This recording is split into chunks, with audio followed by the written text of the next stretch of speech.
Regard sur l'actualité. Regard sur l'actualité. Au cœur du changement global. Bonjour à toutes, bonjour à tous. Alors, la mer Méditerranée se porte un petit peu mieux que ce que pensaient les scientifiques. Une récente étude menée par l'agence de l'eau Rhône-Méditerranée Corse de l'Université de Montpellier montre que des espèces que l'on croyait disparues sont encore présentes dans ces eaux. Et c'est par exemple le cas du requin-ange, précise le site Reporter. Et oui, dans cette période trouble et anxiogène, j'avais à cœur d'ouvrir notre émission sur une bonne nouvelle. Bienvenue dans l'émission Regard sur l'actualité. Et aujourd'hui, je suis en compagnie de Damien Rondepierre. Bonjour Damien. Salut Florian. Salut Florian, c'est mieux avec le micro. Alors dans l'émission aujourd'hui, on reçoit Daniel Coronel-Crespo, doctorant spécialiste des politiques européennes. Bonjour Daniel. Bonjour. Alors nous reviendrons ensemble sur les répercussions des élections de dimanche, à la fois sur les politiques européennes et notamment les politiques écologiques. Et nous accueillerons également pendant cette émission Elian Delacote de Rue 89 Lyon pour sa chronique L'Enquête par Rue 89. On recevra également Virginie Chaput qui nous parlera d'énergie, Valérie Didier pour la chronique Cultura et Yindra Kratokville pour Faute de mieux.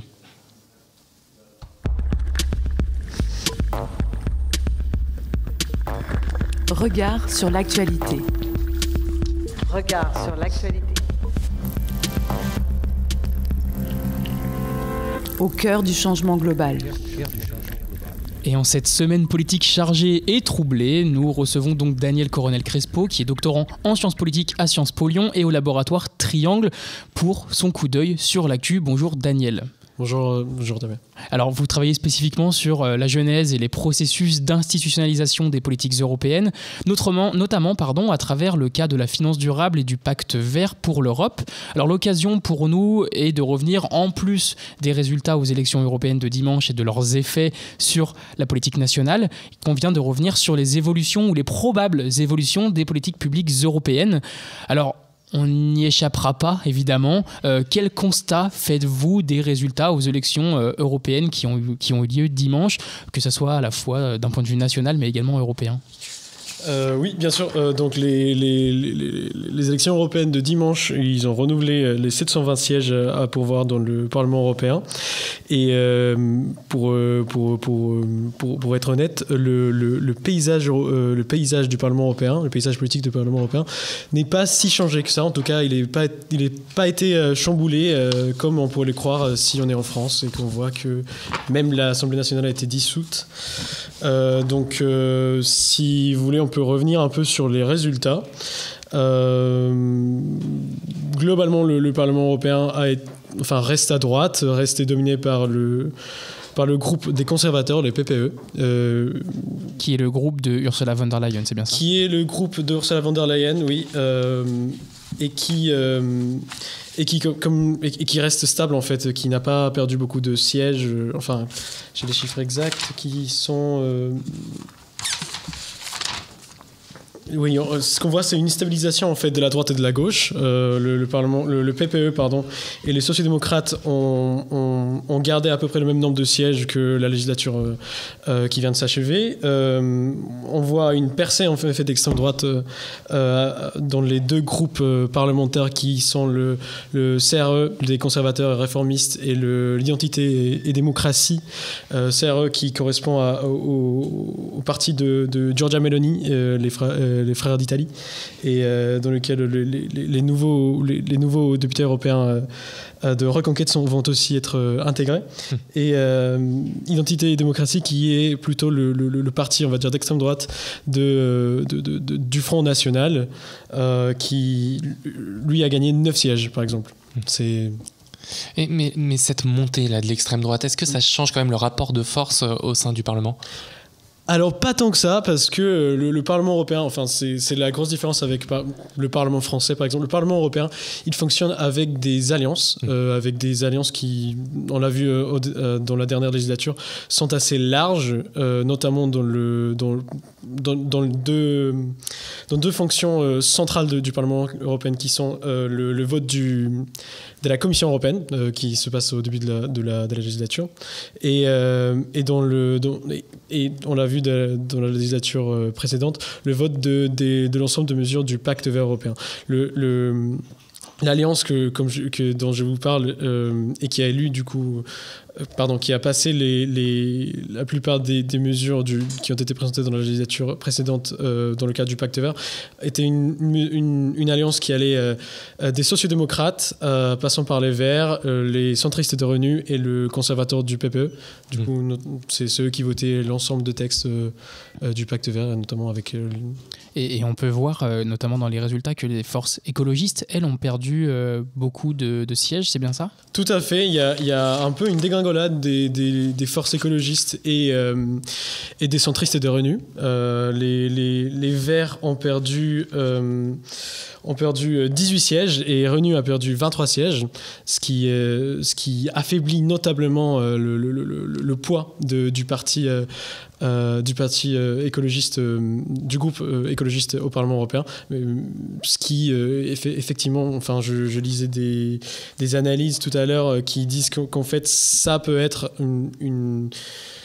ça peut avoir des répercussions plus grosses, des grosses répercussions sur les politiques de transition écologique de l'Union européenne, justement. Et est-ce que vous pourriez revenir là-dessus ? Quels enjeux, en fait, il y a sur les votes à venir avec cette baisse du nombre de sièges qui serait significative, notamment pour un groupe qui est celui des écologistes au Parlement européen ? Bien sûr, comme je vous ai dit, les écolos ont participé à cette alliance qui a passé la plupart des textes proposés dans le cadre du Pacte vert. Et donc, comme ils étaient à la dernière législature, du coup, ils avaient un peu plus de 70 sièges. Ils étaient la troisième force politique du Parlement dans la législature passée, ce qui signifiait un poids conséquent dans les débats parlementaires, notamment au début de la législature. C'est ce qui a en partie impulsé même la rédaction de tout un plan qui est titanesque, qui est le Pacte vert, finalement, qui est un plan de politique publique qui est toujours inachevé, mais qui est vraiment un chantier titanesque. Et en fait, le fait que le groupe parlementaire vert, des Verts était c'était son plus haut score la législature dernière, ça a joué en fait, ça a même causé, donné, c'était une des conditions qui a donné naissance au Pacte vert finalement. Alors avant de revenir peut-être plus en détail sur les politiques publiques, notamment environnementales, qui ont été passées et auxquelles on peut s'attendre par la suite avec cette nouvelle législature. Est-ce que l'on peut revenir peut-être un petit peu plus sur le fonctionnement de ce Parlement-là et même sur le fonctionnement de l'Union européenne ? Quelle est la place du Parlement entre le Conseil et la Commission ? Quel est le rôle ensuite de ces députés ? Est-ce que vous pouvez nous expliquer un petit peu tout ce fonctionnement-là législatif ? Bien sûr. Le fonctionnement législatif de l'Union européenne passe par ce qu'on appelle le triangle institutionnel, c'est-à-dire la Commission, si on peut imaginer un triangle. La Commission serait en tête, c'est la Commission qui propose les directives, le projet de règlement européen. Et ensuite, il y a deux co-législateurs qui sont le Conseil des ministres de l'Union européenne et le Parlement européen. En sa qualité de co-législateur, le Parlement européen négocie en fait avec le Conseil des ministres, qui est le représentant des gouvernements de l'Union européenne, la plupart des textes qui sont présentés par la Commission européenne.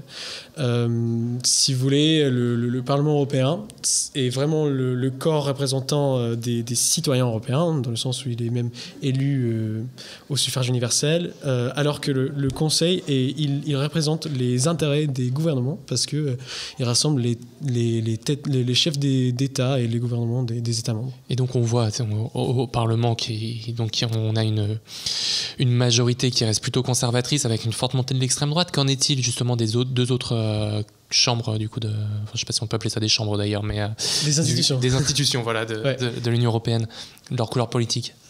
Alors, comme je vous ai dit, un des rôles centraux du Parlement européen est l'élection, en tout cas la confirmation de la Commission européenne. Et la Commission européenne est un corps collégial de commissaires. Ce sont 27 commissaires, un commissaire par pays membre qui sont chargés d'un portefeuille. Vous le connaissez, il y a le commissaire Thierry Breton, par exemple, qui est français, et lui, il est chargé du marché intérieur. Il y a il y a un commissaire par portefeuille. On peut le... C'est un peu comme les ministères en France, on va dire. Voilà. Et donc le Parlement européen, une des premières actions du Parlement européen est de confirmer en fait la Commission européenne qui est présentée, elle, par le Conseil de l'UE. Le Conseil de l'UE, on ne doit pas le confondre avec le Conseil des ministres de l'UE. Le Conseil de l'UE ce sont les chefs d'État, c'est-à-dire les présidents français, les premiers ministres espagnols et la première ministre italienne, qui se réunissent 2 fois par an pour fixer les règles, enfin les lignes directrices de la politique européenne. Donc, après les élections européennes, il y a un Conseil de l'UE où le Conseil propose un candidat à la présidence de la Commission européenne. En 2019, ça a été Ursula von der Leyen.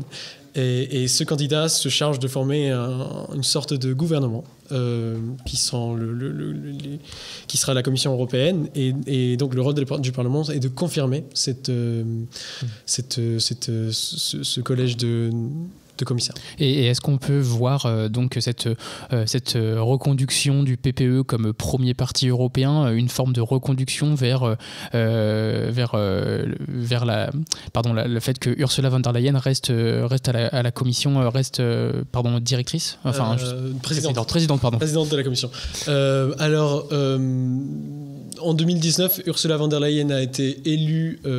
D'abord, il faut savoir que le vote pour le président de la Commission européenne est non nominatif. Du coup, on ne peut pas savoir qui a voté pour qui, enfin, s'ils ont voté pour ou contre Ursula von der Leyen en 2019. Mais en tout cas, Ursula von der Leyen a été élue grâce à une alliance du PPE et des sociodémocrates. Et le pacte vert était une des conditions. En tout cas, Madame von der Leyen s'était exprimée quelques jours avant le vote qui s'est passé en juillet 2019. Elle s'est exprimée sur son souhait de dresser un programme des politiques publiques ambitieux pour l'Union européenne, et notamment pour répondre aux accords de Paris 2016 et aussi aux mobilisations qu'on avait à l'époque en 2019. Et justement, le fait que, vous le disiez tout à l'heure, le fonctionnement du Parlement européen, il fonctionne avant tout par des alliances. Donc, dans la précédente législature, le PPE et les partis conservateurs s'alliaient plutôt aux centristes, voire aux écologistes pour formuler des politiques publiques. Aujourd'hui, est-ce que ça ne fait pas craindre le risque justement que ce parti majoritaire aille plutôt s'allier au parti d'extrême droite et donc propose des politiques beaucoup plus dures et beaucoup plus à droite que ce qui était déjà le cas auparavant ? Je pense que ça pourrait être ça peut être une crainte en fait, tout à fait, parce que il faut savoir que les 2 groupes d'extrême droite, les conservateurs réformistes et Identité et démocratie, il y a des parlementaires à l'intérieur de ces groupes qui sont eurosceptiques et qui notamment se sont opposés pratiquement sur toutes les mesures du pacte vert, et même on le voit avec des élus, les candidats d'extrême droite, Front National, Reconquête ici en France, ils ont même mobilisé la rhétorique ils ont érigé l'Union européenne et les mesures écologiques et les politiques publiques écologiques de l'Union européenne comme une sorte de bouc émissaire qu'on devrait... C'est ce que disait par exemple j'ai entendu Jordan Bardella parler sur les normes de reporting de durabilité de l'Union européenne. Il a dit que c'était en fait un fardeau réglementaire, ce fardeau réglementaire, c'est Bruxelles qui impose des normes qui sont impossibles à tenir ou qui sont juste trop lourdes. Donc en effet, s'il y avait une alliance entre le PPE et les partis d'extrême droite de l'hémicycle, il faudrait qu'ils fassent une sorte de concession parce que le PPE, ils sont pas du tout eurosceptiques. C'est-à-dire, ils sont conservateurs, c'est un parti de droite, mais on va dire que c'est plus une droite de gouvernement qui ne bloquerait pas toutes les politiques relatives au pacte vert, par exemple. Et avant de revenir sur ce qui pourrait changer sur le pacte vert avec ce nouveau Parlement, est-ce que vous pouvez juste revenir sur les ambitions principales de ce pacte vert avant de pouvoir savoir ce qui va changer derrière ? Bien sûr. Le pacte vert, il a été présenté donc en 2019, comme je vous ai dit, comme un programme des politiques publiques très ambitieux, notamment pour se conformer aux engagements de l'Union européenne, que l'Union européenne avait pris que les États membres ont pris lors des accords de Paris de 2016. La mesure emblématique centrale du pacte vert est cette loi européenne sur le climat qui fixe un objectif pour l'économie et pour le continent européen de moins de 55% des émissions des gaz à effet de serre d'ici 2030 et une neutralité carbone totale, c'est-à-dire neutralité, que le continent européen soit neutre en carbone d'ici 2050. Donc pour accomplir ces objectifs, le pacte vert propose plus de 50 mesures législatives ces mesures législatives sont des règlements, des directives qui essayent de justement amener la durabilité, amener une économie durable sur le continent européen. Donc, comme je vous ai dit, c'est vraiment Madame von der Leyen, elle parlait du moment d'homme sur la Lune. Elle disait c'est notre moment de l'homme sur la Lune pour nous les Européens. Donc c'est pour illustrer vraiment l'ambition de ce pacte vert qui a été en quelque sorte mis un peu à l'écart après deux séquences qui ont touché un peu tout le monde, qui sont la guerre en Ukraine et le Covid, la crise du Covid. Moi, j'ai deux questions là. Quand je vous écoute, vous qui êtes spécialiste justement de ces politiques publiques environnementales européennes, c'est déjà, est-ce que l'ambition qui est déclamée par Ursula von der Leyen, elle est justifiée? Est-ce que c'est un pacte qui est si ambitieux que ça? Et de l'autre côté, est-ce que vous parliez de plus de 50 mesures qui rentraient en place pour l'activer? Est-ce que cette lourdeur administrative qui est dénoncée justement par une grande partie de la classe politique et qui n'est pas que de l'extrême droite, on sait que même Macron, par exemple, et son gouvernement a pu dénoncer cette lourdeur européenne. Est-ce qu'elle existe réellement ou est-ce que c'est simplement un effet d'aubaine politique et de s'en servir pour dénoncer des institutions plutôt que de se remettre en question soi-même?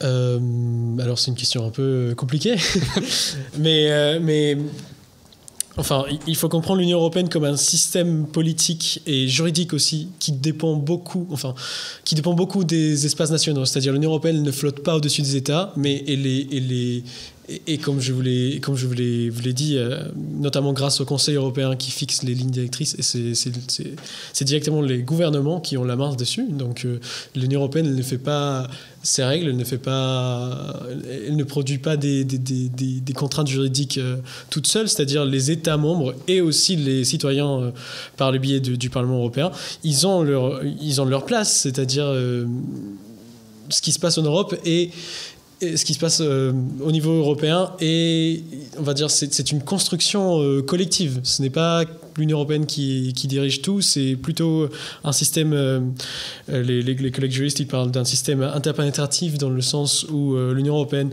influence sur l'action des États et les États influencent aussi sur l'action européenne. C'est important de le rappeler. Oui.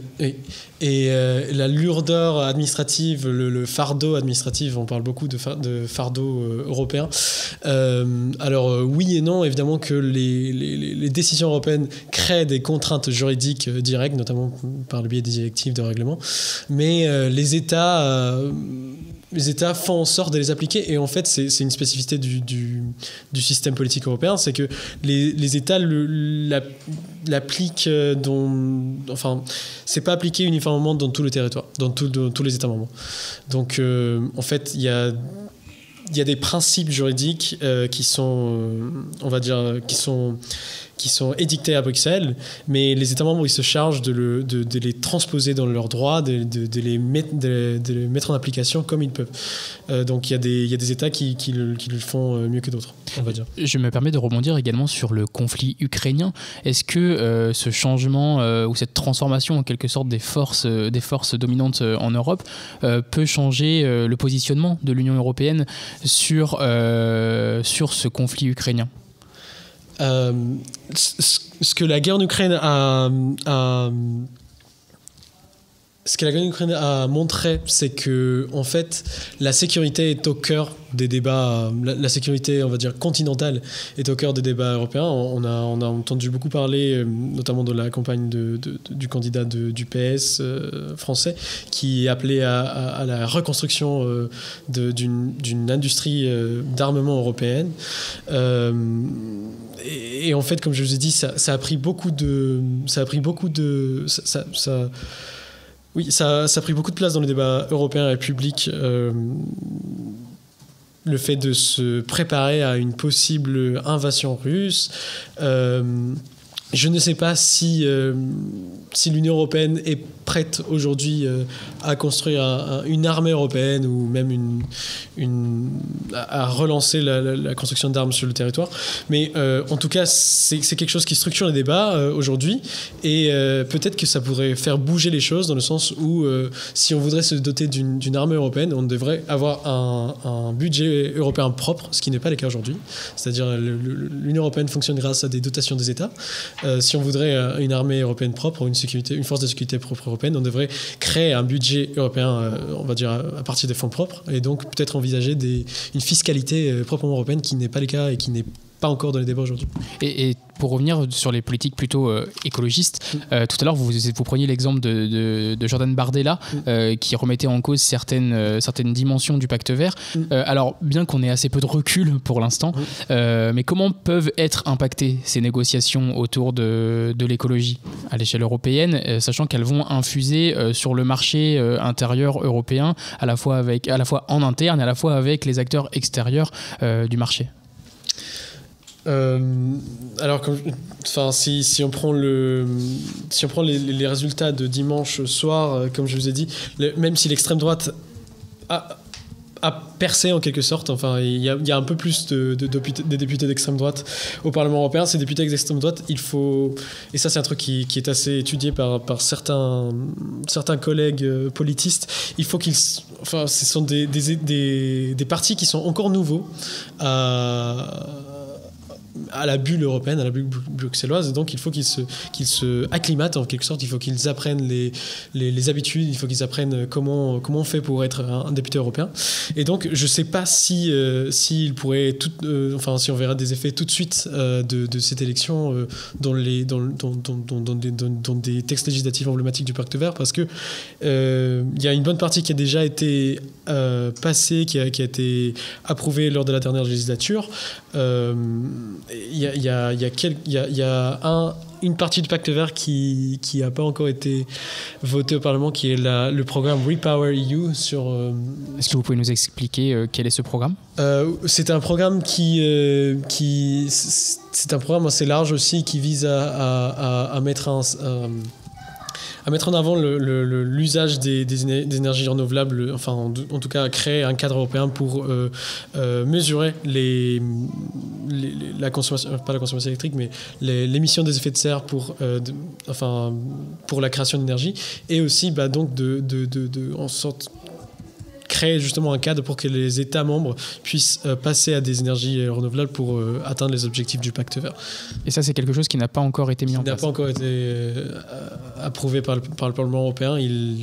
Il devrait passer dans les premiers mois, je pense, de la prochaine législature, mais il faut voir encore l'agenda parlementaire. Et si on revient également sur l'actualité, qui fait écho à une actualité européenne majeure, qui a été quand même les mouvements agricoles liés à la politique agricole commune, comment est-ce qu'on peut imaginer ce changement également, encore une fois, de cette entrée en fait d'un groupe assez fort d'extrême droite qui ne militait pas pour une dimension plutôt écologiste et sociale de la politique agricole commune, avec une vision plutôt libérale, voire extra-libérale. Comment est-ce que ça peut amener à des négociations ? Oui, la politique agricole commune, elle a été assez réformée ces dernières années. Enfin, il y a le programme de la table à la... de la ferme à la table, de la ferme à l'assiette, je pense, qui notamment mettait en place certaines certaines contraintes de l'usage des pesticides, il me semble, de certains pour l'alimentation. Et en février 2024, donc suite aux manifestations qu'on a vues des agriculteurs, même à Bruxelles, la commission von der Leyen sortante s'est engagée à reformer cette PAC. Donc, je ne pouvais pas vous dire comment ça va se passer, mais en tout cas, on va avoir une réforme, on va avoir les débats autour de cette PAC. Et je ne sais pas si les candidats d'extrême droite, les nouveaux députés des groupes d'extrême droite vont forcément peser beaucoup sur ces débats, quoi. Ça me pose tout de même une question. On entend souvent cette critique d'une Europe qui serait davantage une Europe économique, une sorte de grand marché. Est-ce que là, avec ces changements, avec ces forces politiques divergentes, avec un spectre qui s'élargit, mine de rien, avec 3 forces dominantes en quelque sorte, est-ce que ça va amener peut-être à repenser l'Europe d'un point de vue, pour penser une Europe politique davantage qu'une Europe économique? Ça dépend de ce que vous entendez par politique.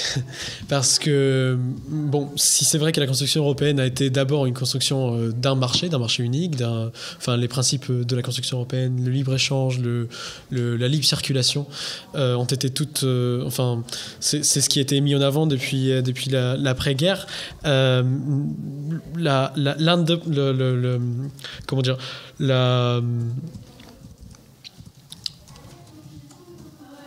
L'autonomisation du champ politique, l'autonomisation du champ politique européen est en cours. On l'a vu de plus en plus. L'espace européen est de plus en plus fermé à des gens qui n'ont pas les capitaux nécessaires pour utiliser un peu les sciences sociales. C'est-à-dire, pour être député européen, il faut un certain capital international, c'est-à-dire il faut parler plusieurs langues. Il faut, on le voit dans les chiffres dans la sociographie des députés européens, il faut être plus diplômé que par exemple pour entrer dans le Parlement français. C'est souvent les députés européens sont par exemple un quart des députés européens ont un doctorat, ce qui n'est pas le cas pour les parlements nationaux. Donc il y a cette tendance justement d'une autonomisation de l'Union européenne, de la bulle européenne, on va dire, par rapport aux champs politiques nationaux, qui est en cours, évidemment, mais je ne pourrais pas vous dire si le fait qu'il y a un groupe d'extrême droite un peu plus puissant sur le Parlement européen va jouer quelque chose. Enfin, je pense que c'est un processus qui est déjà engagé et qui va sûrement se continuer. Eh bien, Daniel Coronel-Crespo, merci beaucoup. Je rappelle que vous êtes doctorant en sciences politiques à Sciences Po Lyon et au laboratoire Triangle. On va continuer sur le sujet un petit peu avec Elian Delacote qui nous rejoint. Bonjour Elian. Bonjour Florian. Alors, je rappelle que tu es journaliste à Rue 89 Lyon et dans la chronique L'Enquête, tu vas revenir avec nous sur la folle soirée de dimanche soir. On parle donc depuis le début de cette émission des conséquences du résultat des élections européennes. Toi, les élections, tu les as vécues au plus près. Alors, je les ai vécues au plus près, oui, dans la soirée de dimanche. Alors, très honnêtement, je ne pensais pas que ça allait être aussi mouvementé. Hein. On a un peu été pris de court sur les coups de 21h avec cette annonce de la dissolution. On ne va pas vous mentir, hein. D'habitude, les élections européennes, ce n'est pas forcément les élections qui motivent le plus les Français par rapport à d'autres scrutins comme les élections présidentielles ou les élections législatives. Mais pourtant, et c'est assez contre-intuitif, les élections européennes, c'est aujourd'hui le 2e scrutin le plus populaire de France et assez largement, en tout cas, par exemple sur le département du Rhône, on était autour dimanche de entre 57 et 58% de participation. Alors ça peut paraître peu, mais c'est quasiment 7 points de plus qu'en 2019 et 6 points de plus même que sur les élections législatives qui sont d'ordinaire le scrutin le plus populaire. Alors ça a peut-être changé pour le coup, ça a peut-être changé le 30 juin. On est tous un peu pris de court, hein, je vais pas vous mentir avec ces derniers événements. L'autre point évidemment qui a été surprenant, qui nous a surpris même si les sondages l'attendaient, c'est la vague Rassemblement National qui s'est emparée du département du Rhône. Pour vous donner un chiffre qui est assez surprenant, c'est le seul mot que je peux trouver pour être le plus journalistique possible, c'est qu'aucune commune toutes les communes du Nouveau-Rhône, le Nouveau-Rhône c'est le département du Rhône moins la métropole de Lyon, ont placé le Rassemblement National en tête. Donc aucune commune n'y a échappé. c'est plutôt surprenant.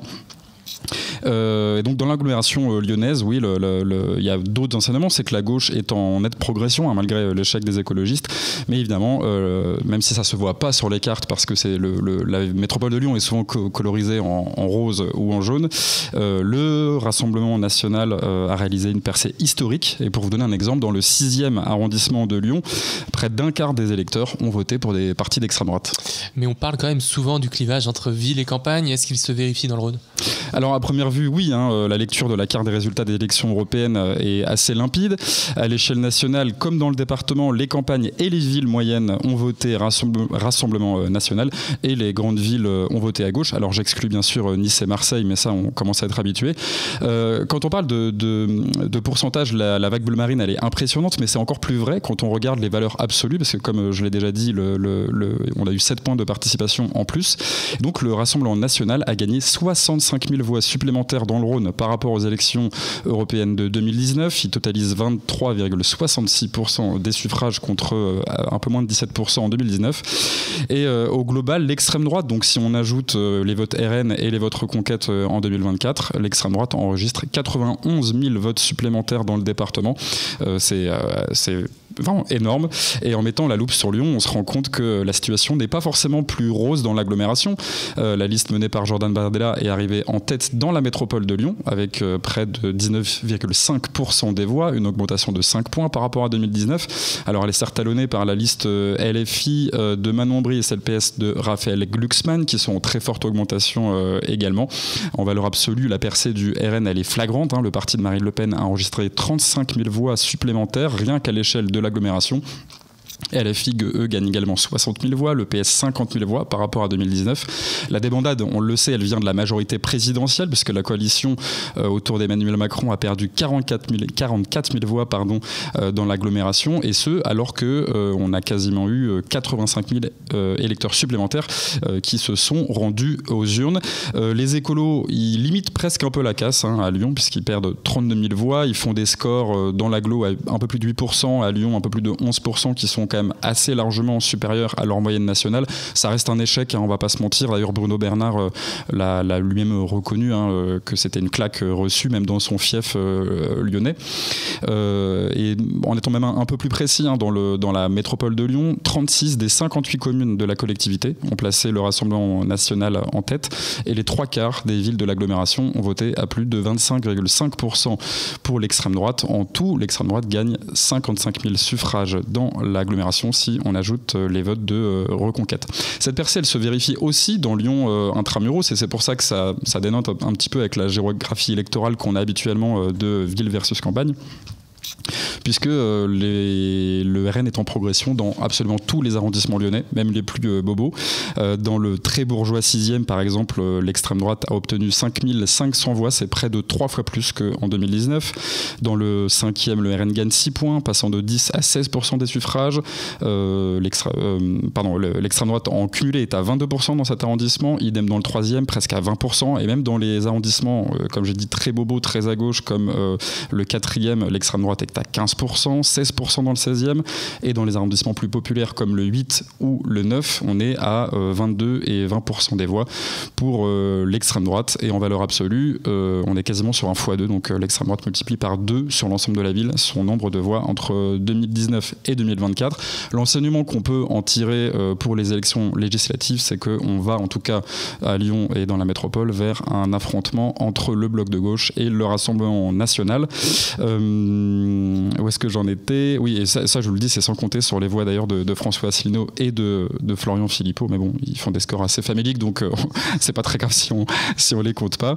Bref, voilà, la percée, la gauche a réalisé une importante percée à Lyon malgré la débandade des Verts. Mais aujourd'hui, l'extrême droite est le deuxième parti le plus populaire à Lyon. Et le RN, il augmente même donc dans les villes populaires de l'Est lyonnais. Oui, c'est un autre paradoxe de ce scrutin, mais qui est lié à l'augmentation de la participation. Dans la banlieue rouge de Lyon, donc Villeurbanne, Vénissieux, Vaux-en-Velin, Saint-Fond, Givors, LFI arrive très largement en tête, alors que le RN, dans ces villes, était en tête en 2019. Mais en valeur absolue, la liste menée par Jordan Bardella a obtenu plus de voix dans ces communes que lors du scrutin de 2019. Covid-19. On vous l'a dit, malgré les couleurs des cartes, l'extrême droite avance partout. Daniel Coronel Crespo, est-ce que vous avez une réaction peut-être à cette chronique ? Oui, la dynamique campagne centre-ville, on va dire, elle se c'est juste un commentaire. Elle se confirme aussi si on regarde un peu si on décentre notre vue sur le continent européen, en fait, parce que on va dire les États membres qui sont dans la périphérie du continent et surtout qui sont issus des élargissements, on va dire, à l'Est, ils votent aussi beaucoup plus pour des beaucoup plus à droite que par exemple les pays du centre de l'Europe et aussi un peu plus les pays méditerranéens. Ça c'est assez intéressant, je sais pas si... Elian, tu veux réagir ? Non, alors j'avais une réaction pas tellement sur l'aspect ville-campagne, mais bon, vous avez peut-être déjà abordé ça plus tôt, mais j'ai quand même été assez surpris du fait que de la popularité du scrutin européen, qui a quand même pas du tout été annoncé dans les sondages, parce qu'on était, je crois, les derniers sondages parlaient de 45% de participation. On est quasiment près de 10 points supérieurs à l'échelle nationale, et ça, comment on peut l'analyser alors même qu'on a parfois l'impression que les enjeux européens sont mal compris, mal cernés, et que même il y a une europhobie qui augmente, notamment dans les campagnes. Oui, c'est vrai que le scrutin européen c'est souvent, ça a été historiquement le scrutin avec le moins de participation en France, mais c'est le cas dans la plupart des pays européens. Enfin, il y a que dans les pays où le vote est obligatoire, comme la Belgique ou le Luxembourg, où les scrutins européens ont des participations importantes. Mais je pense que on peut peut-être commencer à expliquer, et là c'est vraiment une réaction un peu à chaud, on peut commencer à expliquer justement cette marge de participation en plus par le fait que justement les partis eurosceptiques, ils commencent à dire peut-être qu'ils commencent à penser que en fait c'est plus rentable, c'est moins rentable maintenant politiquement de dénoncer complètement l'Europe et que d'essayer de la réformer à l'intérieur. J'entendais parler les représentants des partis, je pense que c'était Front National ou un parti d'extrême droite, qui disaient qu'en fait pour construire l'Europe des nations, il faut d'abord être élu. Et donc peut-être que c'est cette logique pas infiltrer, mais en tout cas être élu au sein des institutions européennes pour changer et pour créer une Europe voulue par l'extrême droite, quoi. Eh bien, Daniel Coronel Crespo, un grand merci. Elian Delacote, merci également.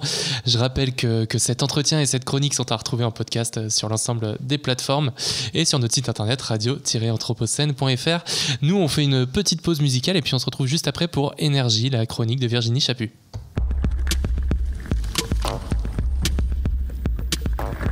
Regard sur l'actualité. Regard sur l'actualité. Au cœur du changement global.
My body is on fire.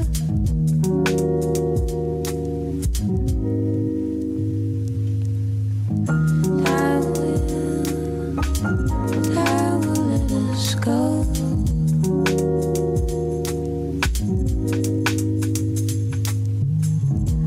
I will let us go.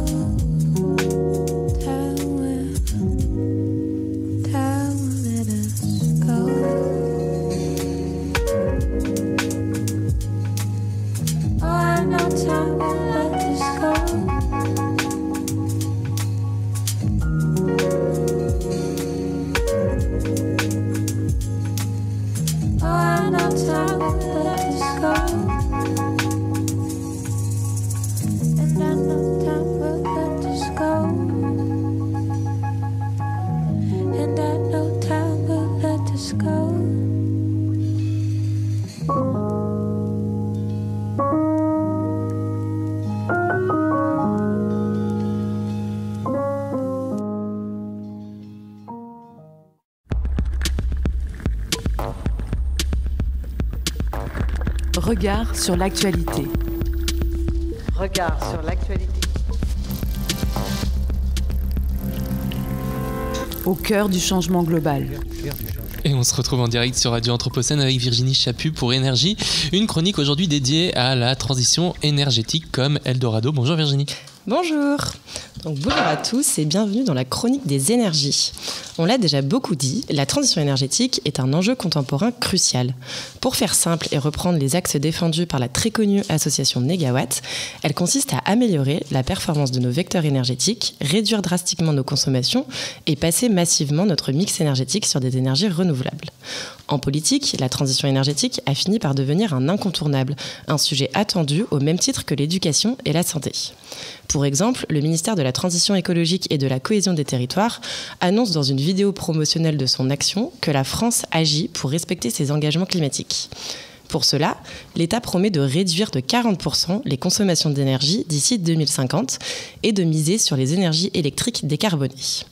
La transition énergétique est donc un levier majeur pour permettre la lutte contre le dérèglement climatique et est en ce sens une forme d'évidence politique. Bonne nouvelle, n'est-ce pas ? Je vous le donne en mille, il y a 2-3 autres informations dans cette vidéo qui m'ont intriguée et qui marquent le sujet de cette chronique. La vidéo s'ouvre en effet sur une série de poncifs. Pour nous déplacer, pour nous chauffer, pour allumer la lumière, pour faire tourner nos industries. Pour conclure sur l'évidente fatalité, nous avons besoin d'énergie. Je vous rassure, je suis bien d'accord que l'on continue à se chauffer, mais cette construction du discours révèle une chose quelque peu inquiétante. Le mix énergétique va vers la décarbonation pour que surtout l'organisation de nos vies et de systèmes de production ne bouge pas. Ce n'est donc pas n'importe quelle transition énergétique qui a le vent en poupe et parvient à s'attirer les bonnes grâces des discours hégémoniques. Il ne faudrait pas risquer de perdre de vue les intérêts de ceux qui ont accès au micro de toutes les matinales de France. Politiques et acteurs industriels, ils sont nombreux à se réjouir de ce que la transition énergétique promet en termes d'opportunités technologiques et économiques. Ainsi, Engie se réjouit sur son site. La transition est à notre portée et sera source d'opportunités. Plus mesuré, Total annonce réduire les émissions de gaz à effet de serre, un défi majeur et des opportunités. Quant au président d'Enerfip, il se veut rassurant. Grâce aux investissements proposés dans la transition énergétique, investir pour servir ses intérêts n'est plus incompatible avec l'intérêt collectif et ça change tout. Alors, elle s'appuie sur quoi cette transition tant plébiscitée ? Elle est d'abord présentée comme un moyen d'assurer la croissance et la compétitivité économique. Si transitionner est si important, c'est en raison des limites d'énergie fossile presque atteintes, mais aussi des effets climatiques de leur extraction et usage. Sous 50 degrés, la course vers un retour de la prospérité fantasmée des 30 glorieuses serait définitivement enterrée. Pour maintenir croissance et production, il est donc nécessaire de trouver d'autres solutions. Dès lors, la transition devient un moyen pour rester compétitif. On l'aura vu avec la crise énergétique de ces dernières années, lorsque le gaz et le pétrole sont chers, transitionner n'est finalement plus si difficile et est même un moyen d'adaptation aux conjonctures économiques et géopolitiques. Ici, c'est l'argument financier qui fait office de levier et d'accélérateur en illustrant parfaitement les externalités économiques positives activables grâce à un abandon des modes de consommation énergétique dominants. Pour preuve, à l'échelle de l'Union européenne, les installations photovoltaïques ont augmenté de 60% en 2022 par rapport à l'année 2021. La transition énergétique est aussi présentée comme une poche à innovation. On note d'abord des opportunités d'innovation dans la recherche de nouveaux vecteurs de production d'énergie, avec en chef de file le fameux hydrogène produit par électrolyse. Présenté comme énergie propre, puissante et aux applications multiples, de l'industrie lourde à l'automobile, l'hydrogène bénéficie d'un soutien institutionnel important. C'est toute une filière industrielle et économique qui se structure alors pour développer les technologies nécessaires à l'adaptation des différents secteurs d'application. À nouveau, on ne change rien de trop fondamental, il ne faudrait pas se fatiguer, on fait juste un petit pas de côté. Dans la même veine, de nouveaux marchés économiques se développent dans le sillage de la transition énergétique, comme celui des batteries, très prometteur, dont nous avions déjà parlé. On peut aussi parler du secteur informatique qui voit de nouvelles opportunités de marché se profiler. C'est que le suivi et la modélisation des consommations vendues comme essentielles à la transition ne se font pas sans déploiement de logiciels complexes. Si la transition énergétique est une réponse qui met en lumière la finitude de nos écosystèmes, elle révèle la capacité de notre système économique à se renouveler sans cesse, bon géant immortel qu'il est. Dans ce contexte, la transition énergétique prend le risque de devenir ambassadrice du progrès mercantile. Ici, c'est le nouvel esprit du capitalisme, essai écrit par Luc Boltanski et Eve Chiapello, qui peut nous aider à comprendre ce qu'il se passe et pourquoi cette transition à l'œuvre semble aller complètement à l'inverse d'un de ses fondamentaux ontologiques, la sobriété. Ce sont ces versants compatibles avec le capitalisme de marché et le néolibéralisme qui ont le vent en poupe. Et ce, parce que favorisés justement par les sirènes du marché qui se régalent des crises et s'en servent même avec gourmandise pour se reproduire encore et toujours. Regardons voir la théorie en action. Les individus commencent à se mobiliser pour sauver la planète. Le capitalisme barde les rayons des supermarchés de verre, d'éponges réutilisables et de sacs filets pour que chacun puisse s'étiqueter « Hey, je suis de la team zéro déchet, et toi ?» Les transports thermiques dézinguent la couche d'ozone. Regardez voir ces belles voitures électriques. Elles revitaliseront le marché de l'automobile. Et puis pour le pétrole qui vient à manquer, aucun souci. On a de belles pistes côté hydrogène, de quoi occuper les pôles de compétitivité. Sous le capitalisme, la transition devient opportunité de business. Ici, les choses sont volontairement caricaturées. C'est que laisser le marché s'emparer de la démarche, c'est prendre le risque d'une transition non pas au service de la sauvegarde de la planète et du bien-être des sociétés humaines, mais de la pérennité du système économique actuel. Si l'on serait tenté de se dire qu'il est malin de mobiliser les outils du marché pour mettre en œuvre la transition, faute de réussir à convaincre autrement, le résultat nous force à reconnaître qu'il s'agit en fait là d'un renoncement. Faute de moyens d'ambition et de lignes politiques fixes, on se retrouve à survendre une transition bien palote qui finalement nous transforme collectivement en protecteurs chevronnés du système économique qui nous détruit. N'oublions pas que tout est niche commerciale, tout peut devenir marché et perdre la substance politique de son projet originel. Pour conclure sur une note positive, une fois n'est pas coutume, rappelons que la transition énergétique est aussi mobilisée comme opportunité sociale. On remarque que les pouvoirs publics s'en saisissent pour lutter contre la précarité énergétique. Comme quoi, le problème n'est jamais la technique ou le levier, mais l'usage politique qu'on en fait.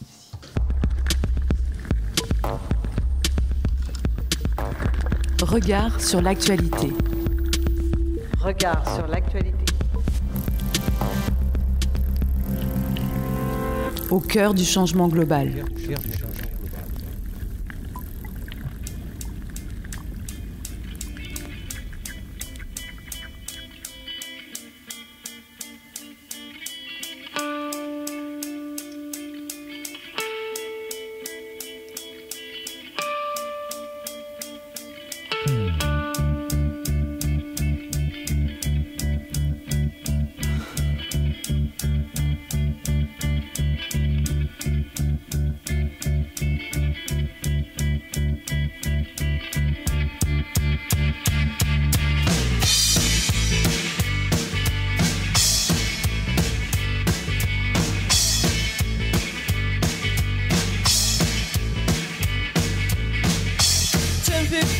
On a Saturday night, and the tap drips under the strip light, and I'm sitting in the kitchen sink, and the tap drips, drip, drip, drip, drip, drip, drip, drip, drip, drip, drip, drip, drip, drip, drip, drip, drip, drip, drip.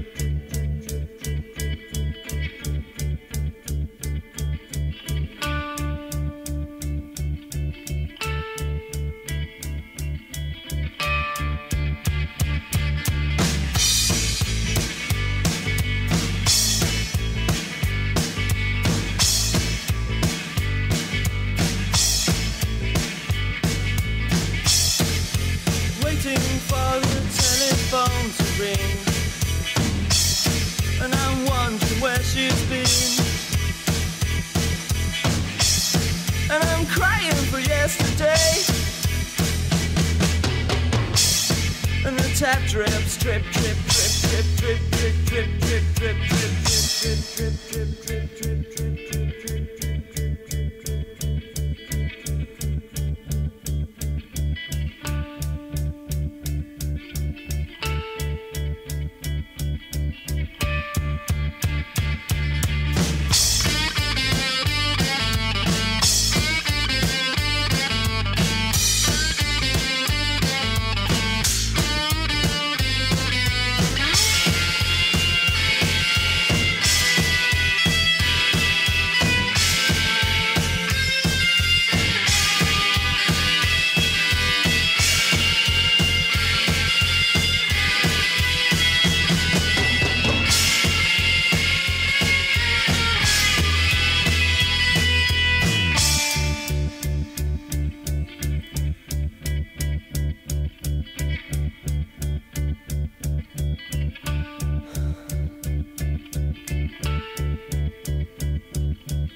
Regard sur l'actualité.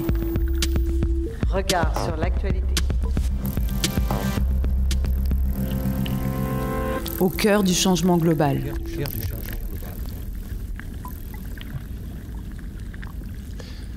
S'il y a quelque chose que j'ai de plus en plus de mal à supporter, ce sont les circonstances.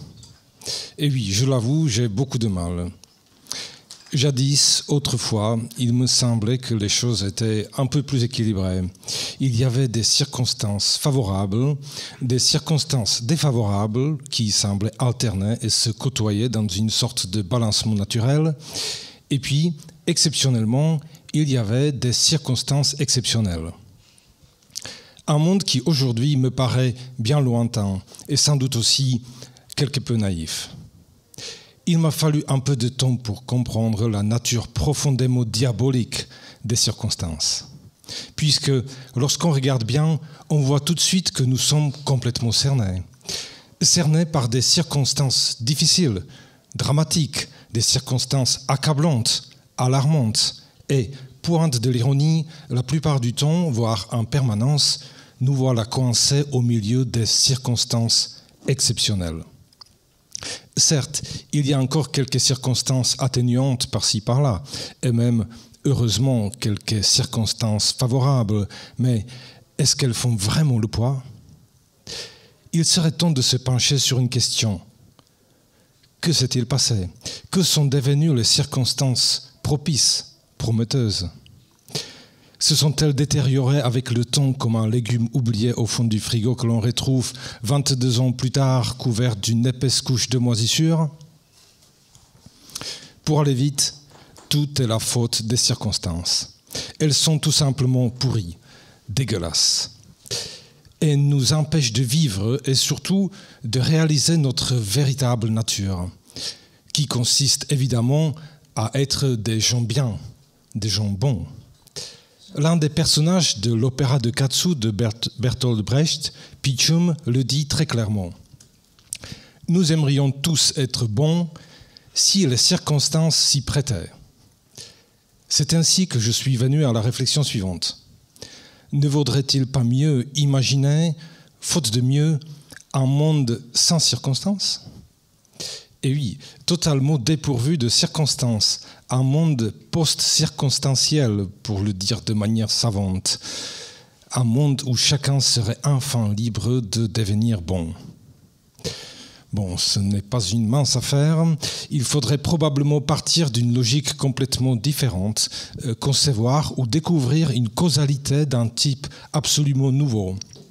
Et j'avoue que je ne sais pas du tout comment, ni par quel bout saisir cette idée si prometteuse. Je sens plutôt un léger vertige, une petite mélancolie à l'idée que les circonstances propices pour un monde sans circonstances ne sont pas encore tout à fait réunies.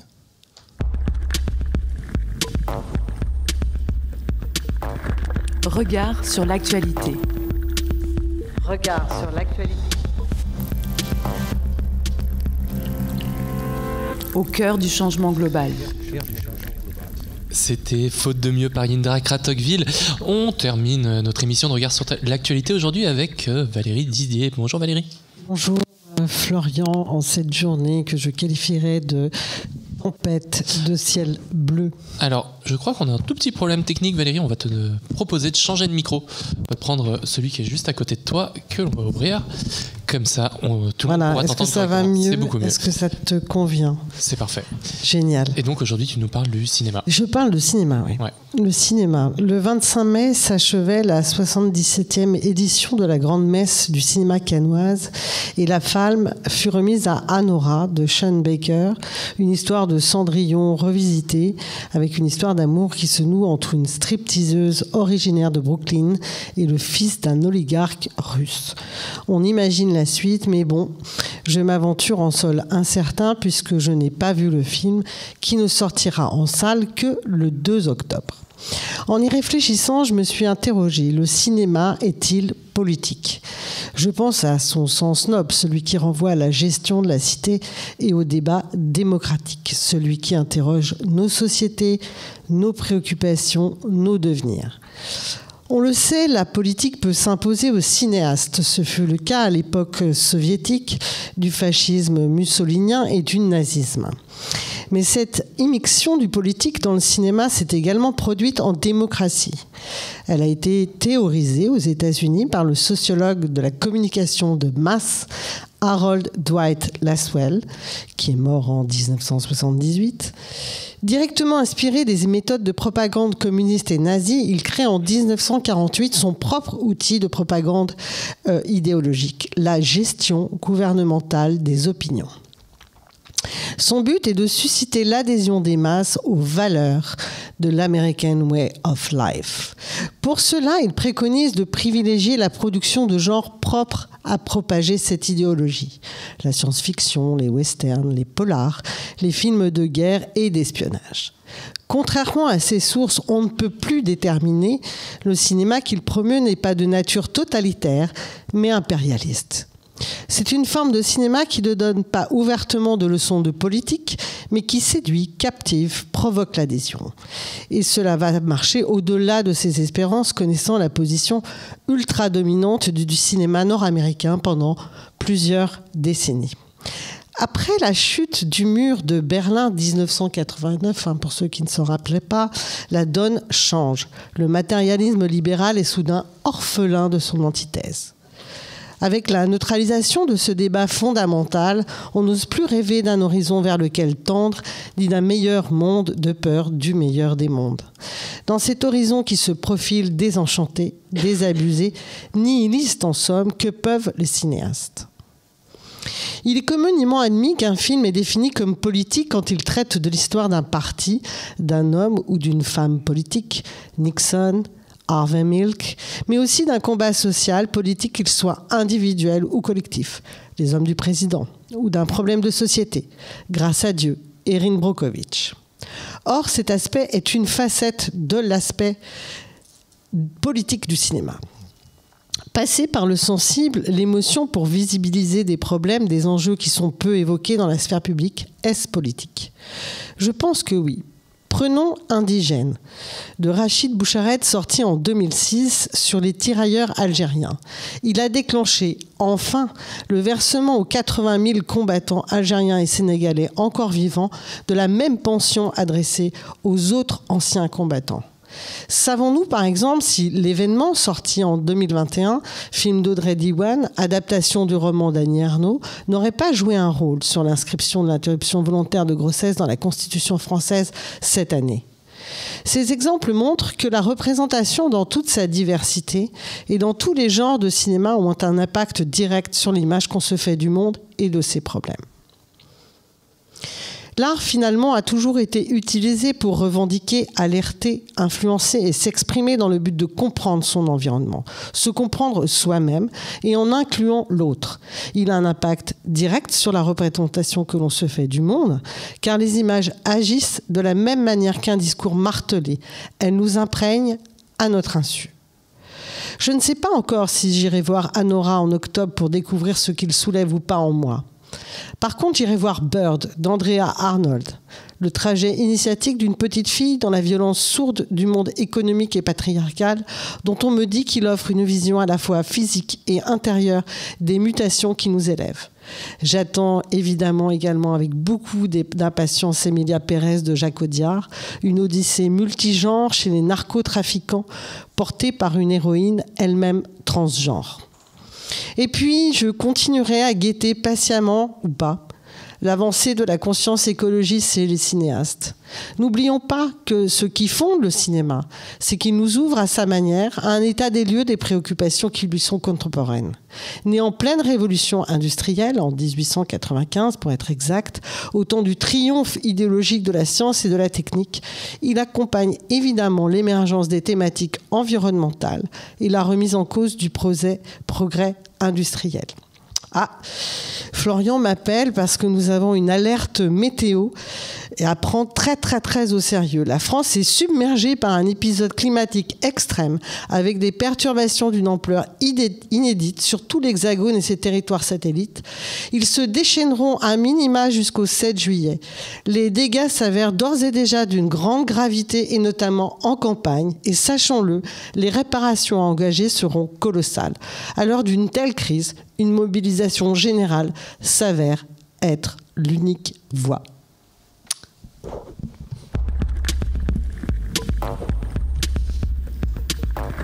Regard sur l'actualité. Regard sur l'actualité. Au cœur du changement global. Merci beaucoup Valérie Dizier pour cette chronique Cultura. Merci à toutes et à tous de nous avoir suivis. On se retrouve avec Damien dans une heure pour les mercredis de l'Anthropocène. On va parler de transition alimentaire avec la chère Tralim.